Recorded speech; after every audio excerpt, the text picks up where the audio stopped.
يا حماتي تحت في شقتها، فجأة لقينا الولية سلفت ام حنبوزه نازله لنا ولابسه عبايه جديده وقمطه الطرحه قمطه جديده وشكلها حلو.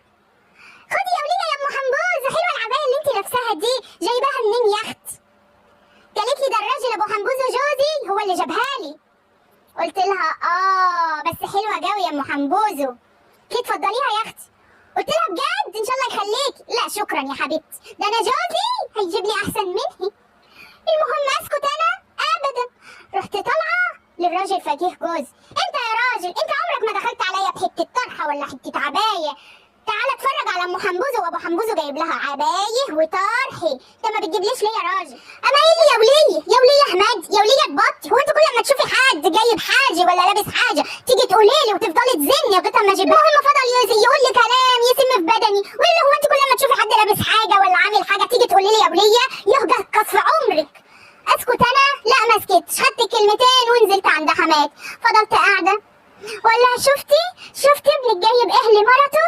شفتي دي لابسه عبايه جديده وطرحه جديده، بدل ما يجيب لك انت العبايه والطرحه دي رايح اللي يجيبها لمرته؟ يرضيكي كده يا حماتي؟ حماتي قعدت تاكل في نفسها وتقول لي ايوه صح معاكي حق. خدي يا ام حنبوزه روحي اعملي لنا فطيرتين في الفرن يا ام حنبوزه، وخلصي واغسلي المواعين واللي وراكي واللي وراكي واللي وراكي وبعدين تعالي لي. سكت وقلت اتفرج من بعيد، لقيت الولية ام حنبوزه غلبانه يا عيني، دي غلبانه خالص، وهي قاعده على النار وهي قاعده على الفرن النار كلت فيها. يا لهوي ام حنبوزه ام حنبوزه، قعدنا نطفي في ام حنبوزه نطفي في ام حنبوزه، الولية طلعت سليمه الحمد لله بخير ما حصلهاش حاجه. النار مسكت في هدومها ولعت في العبايه الجديده والطرحه الجديده. يجي الراجل فقيه جوزي يقول لي يخرب بيت عينيكي يا ولية يا عجربه، الست ما طلعتش سليمه منها.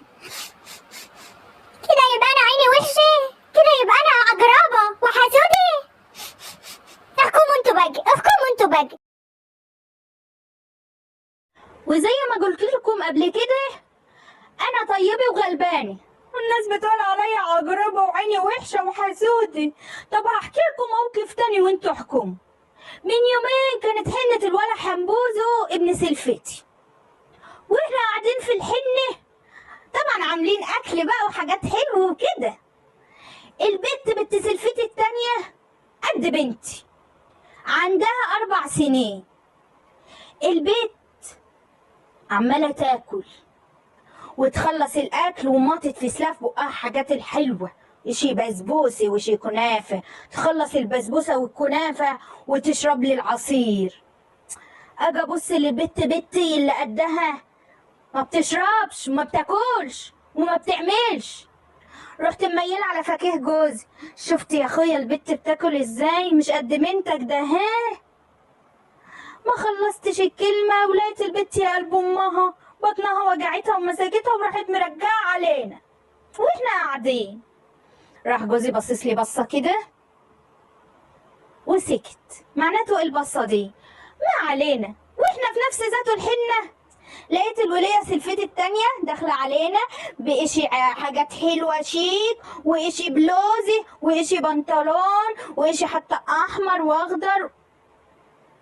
رحت دب عيني كده، يا فكيه بص الولية لابسة ايه يا اخويا، هي عشان من مصر يعني واحنا من الارياف تلبس الحاجات ده في حنة هنا اهو، ينفع كده يا اخويا؟ بس البلوزة اللي لابساها دي حلوة جو شبكة كده وشكلها حلو.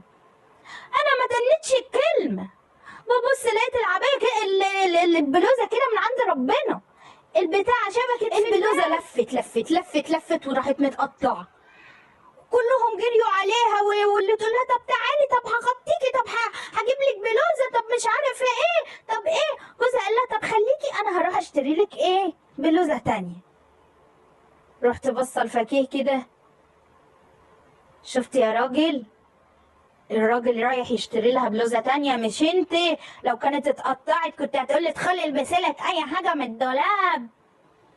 اعمل ايه هنا؟ راح فكيه باصص لي كده وراح عامل لي كده، يا ولية اعتقي الناس ارحميني، هو انت همك انه رايح يشتري لها ومش همك البلوزه اللي رشقت عينك فيها واتقطعت؟ صعبت عليا نفسي قال لي انت عينك ده اهي يتدب فيها رصاصة. عينك ده وحشة تفلق الحجر. ده أنا غلباني وطيبة ومن كسري. احكموا انتوا بقى.